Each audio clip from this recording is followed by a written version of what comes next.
In exercise, there's this principle of diminishing returns that is taken into account when someone designs an exercise routine. It essentially is when you have two groups, a novice group and an experienced group, both do the same exercise routine. The novice group will actually show some small gains more so than the experienced group. Usually the experienced group will have slow gains over the course of a long amount of time versus that beginner group.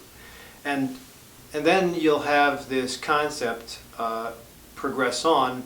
After both groups will exercise continuously, there'll be a plateau at one point in time. And usually for men, the plateau, when it's hit and the exercise is pushed harder, you essentially outrun your VO2 max or your aerobic capacity or aerobic threshold, and you get too much lactic acid, you overtrain, and then that's when the experimentation in anabolic steroids or ergogenic aids, creatine, starts to come into play. That's why it's very important for an exercise physiologist to be involved in the exercise design. Exercise physiologist is constantly trying to cycle or develop this periodization type of exercise routine for at least my patients. The problem thus far is that exercise physiologists are not covered by most medical insurance. So I am working with my hospital and the insurance companies to get that covered, but until then it's going to be an out-of-pocket expense. It's very well worth it because unless you're a very gifted 4-season athlete, you might not have the experience to know when you hit a plateau, know how to go from, usually there's different phases that people will go through to either develop their endurance or to develop their resistance. And the phases go from muscular strength to strength and power, and then a peak phase. So that beginning phase of the hypertrophy of muscle, that's when you notice with novices a little bit of a fuller muscle gain compared to the experienced guys. Well, that hypertrophy in the beginning, and then again the progression onto strength and power, and then plateau, that's a common conception that is well taken into by strength coaches, by the competitive athletes coaches or trainers. The problem with my adult athlete or my weekend warrior that I'm trying to make or introduce to an exercise routine, get active. Again, if you look at my videos, the basis to being healthy, I don't care what age you're at, the basis to being healthy is to have some form of nutrition practice, some form of activity, some form of relaxation practice. I think if you have those three things underneath, you usually have a very good foothold to become healthy again. My idea is to get people to 90 years of age with as little medicines and surgeries as possible, but also when you're in your 30s, 40s, and 50s, to also try to experience life and happiness like you did when you were in your teens and 20s.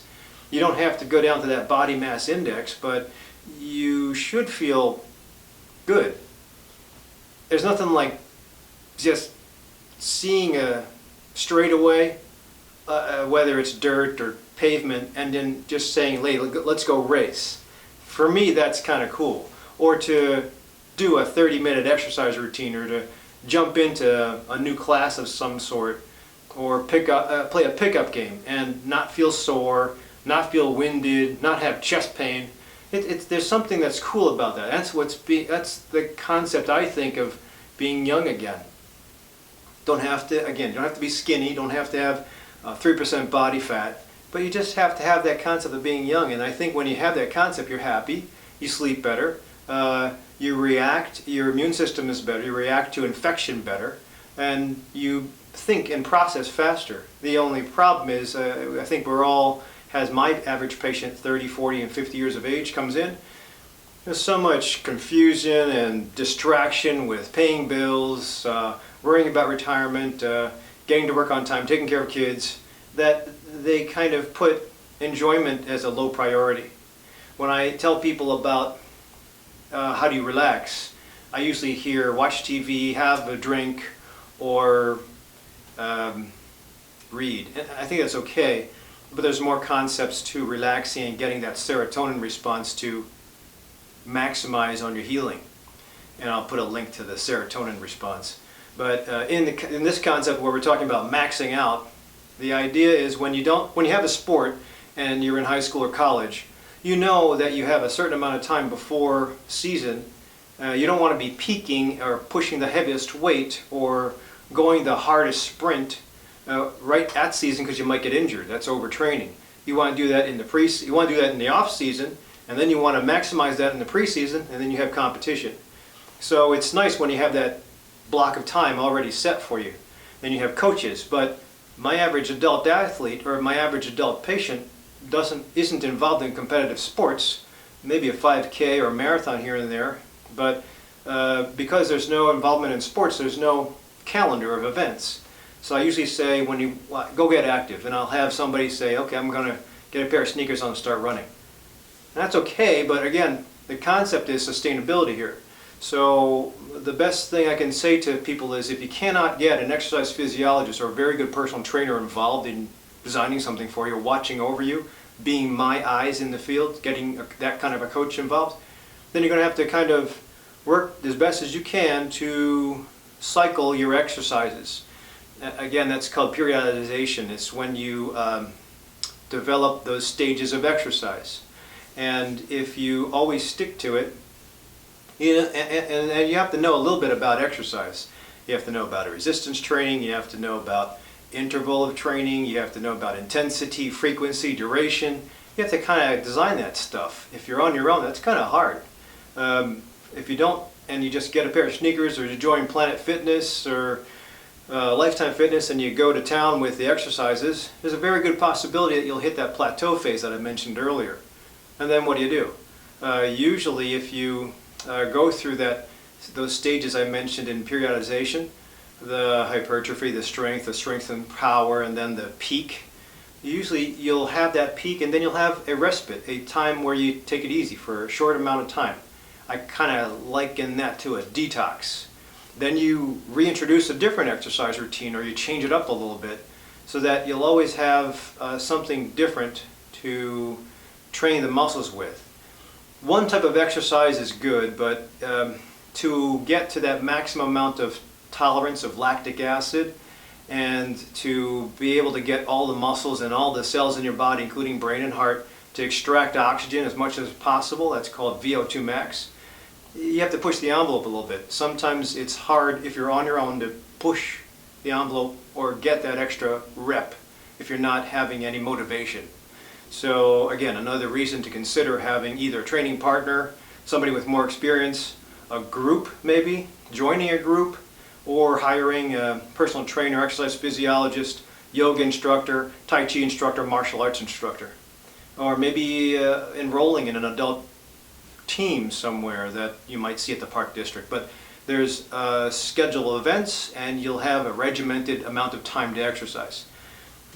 Especially in my older athlete, if you go on it by yourself and you don't see any gains, there's a very good possibility you'll overtrain and then you have an injury.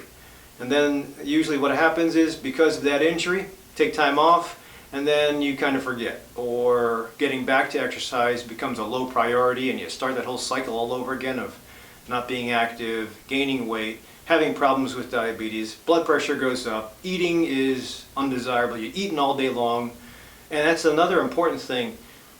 Exercise usually brings on a hormonal change. When men exercise, usually there's a balance between testosterone and cortisol. Those are the two basic hormones. I can talk about a whole bunch of different ones, but when you exercise, you want testosterone to come out. You want to be able to build it up. If you're drinking too much alcohol, not getting enough sleep, eating poorly, then you have no building blocks. Vitamin D is low, you'll have no building blocks for your testosterone. So if that's the case, or smoking, if that's the case, then you can exercise all you want. You're going to hit the wall and plateau, and then what do? Then you feel frustrated. And I usually get that. I get patients who say, I've been exercising for 6 months, I just can't lose any more weight. And losing weight is one concept, but having maximal VO2 max and lactic acid threshold is also another concept, and that's what, increasing your basal metabolic rate, Those are all numbers and formulas and fancy names, but those are the things that the exercise physiologists go through to design an exercise routine to get you at your maximum. Now they won't plateau, they'll usually plateau and change and then set a new goal. So this concept of maxing out that I used to hear about in the gym back in the 80s, early 90s, maxing out usually is the same concept of hitting that plateau. You want to, if you're going to introduce an exercise routine or say start a resistance training program again, exercise with weights, that's what that means, then you want to plan muscle strength, or at least muscle bulk, then strength, then power, then peak. So the peak for my patients, I usually suggest you try to peak or get your maximal push, rep, or volume of exercise at about 6 weeks. If you can, I think it's a good enough time to be accustomed, get used to the aches and pains of starting up an exercise routine again, kind of cruise a little bit, and then push the envelope at the 6-week mark to either the fastest run, the longest run, the most amount of weight pushed in an exercise routine, or the biggest gains you can make. Once you hit that peak though, you decrease, you kind of set the new goal for the next 6 weeks. Everything that I talk about is periodized, and I think the circadian rhythm with humans is very important. So you always have to build up, start, not necessarily from the bottom, but restart with a fresh outlook. Maybe you go into cross training, maybe you go into plyometrics, maybe you go into go into cardio, or you go into interval training. So you can do a whole bunch of different things. If you have limited knowledge of this, then you're going to be stuck with doing those 1970s Jack LaLanne exercises, and they can get boring, and you can also plateau on those very fast. And the idea for my patients is sustainability and excitement. I have to have my patients love and be excited for the next round of exercise. In Chicago it gets cold, so you're stuck with short days and cold temperature. You can't go outside. Well, I go outside if you watch my hiking videos, but some people will just stay inside. It gets really boring. I think humans have to see a change of environment, so even if you're on a treadmill and you're watching the TV, your brain will tell you you haven't moved from the same spot for an hour. So it will soon become boring. When it becomes boring, it's almost the same as overtraining. You don't get injured, but your desire is lost, and it's not, again, it becomes a low priority. So sustainable exercise is important. Having the building blocks of proper food, clean and green food, is very important. Having a good night's sleep is so important for my folks, especially when you're getting to that phase where you're hitting like the last 5th, 6th week when you're going to peak. You really have to manifest good sleep. Remember that testosterone I talked about earlier, and women also make a little bit of testosterone as well. That's how women get big muscles. You don't have to have a very big belly muscle, you just have to be lean. So the more lean you are, the better your basal metabolic rate becomes. The more you tolerate lactic acid and aerobic capacity, that VO2 max I was talking about, the better your basal metabolic rate becomes, and then you can burn more fat, get more lean, bigger muscle again. So the other concept though is if you don't get any sleep, or if you're always stressed out, or if you have no relaxation practice, your cortisol level goes up. And the way we balance the hormones out is you want high testosterone, you want low cortisol. If you get no sleep, you have high cortisol, and you might not have enough testosterone. I can tell you a lot of my older drivers that get poor sleep, or my shift workers, usually their testosterone drops. And they ask me, well, why can't I'm not seeing any gains anymore in my exercises. They exercise probably the wrong way, or at the wrong time, or they eat the wrong way, or they have no relaxation practice. So cortisol goes up, testosterone goes down, you start to lose your gains, you don't have any gains, or you overtrain and get injured. So that's why it's very important to do all the standard concepts of healthy living. Relaxation practice, proper nutrition, proper sleep, and then the exercise routines. And hopefully it'll all wrap itself around. The more exercise you get, the more conditioned you become, the less time you can spend in the gym, or you have to spend in the gym, the more truncated you can keep your exercise routines. 20 minutes, you won't necessarily get big and bulky, but you'll get your exercise routine done. You'll have a good cardio slash resistance slash endurance program finished and you'll get ready for the next time. So I think that's the way I would usually play it with my adult athletes or my adult patients. The concept for the competitive youth is a little bit different because they have coaches, but really what I'm trying to do with my patients is trying to get them healthy, as I mentioned, and disease-free. I think you can really reverse a lot of disease. Cancer is now, for the majority of cancers out there, a chronic disease. But heart disease and heart attack is decreasing because of the bypasses and the cholesterol statins lowers. But we still want to do the best we can to get ahead of the disease, get healthy before the diagnosis is made, and that's essentially making that healthy lifestyle change.